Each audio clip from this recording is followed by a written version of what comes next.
Hello and welcome to the show. On the program tonight, Prairie North is looking for a new healthcare network that will better suit Lloydminster.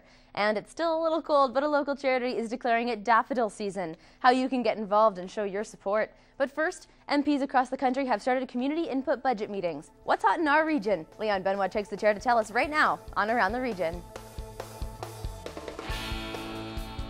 Welcome to the show. Here with me in studio now is MP for Vegreville Wainwright, Leon Benoit. Thank you so much for coming in today, Leon. I'm delighted to be here again. You have launched some of your pre-budget consultations, and so you're on your fifth one of that. Is that correct? The fifth meeting, and we have a dozen to 15. I'm actually not sure of the number. Yeah. And between these formal town hall meetings, we also have meetings with individuals and groups on other issues. So lots of meetings, lots of conversations coming up. What are you hearing from people that they want about the budget? You know, I'm really delighted with the support we have for balancing the budget. In fact, it's more than support. A lot of people are just insisting that we follow through on our 5-year commitment to balancing the budget. So we'll certainly do that. That's helped a lot. There are people who have recognized that we're not as competitive as a country as we were 30 years ago. We've lost a lot of that competitiveness.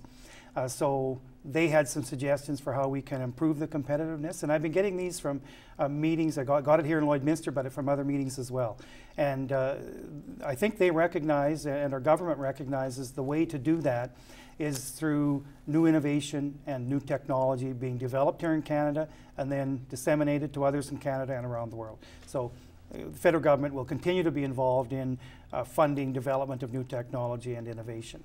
So that will help with our competitiveness problem. What are some priorities the Conservative government wants to keep in this coming budget? First of all, our priority for this session is definitely the economy. Yeah. And we will be focusing on the economy, and all the talk about elections and stuff, I think that'll disappear, and we can continue to focus on the economy. Balancing the budget is the main issue. You know, we're overspending by billions of dollars. We have to balance the budget, stop adding to the debt, and we're committed to doing that in 5 years, and this budget has to set the tone.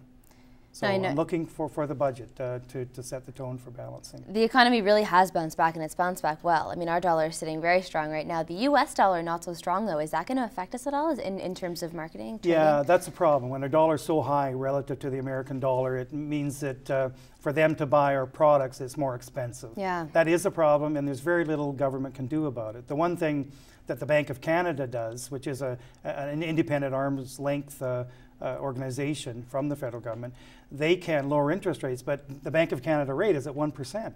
So you really can't lower rates.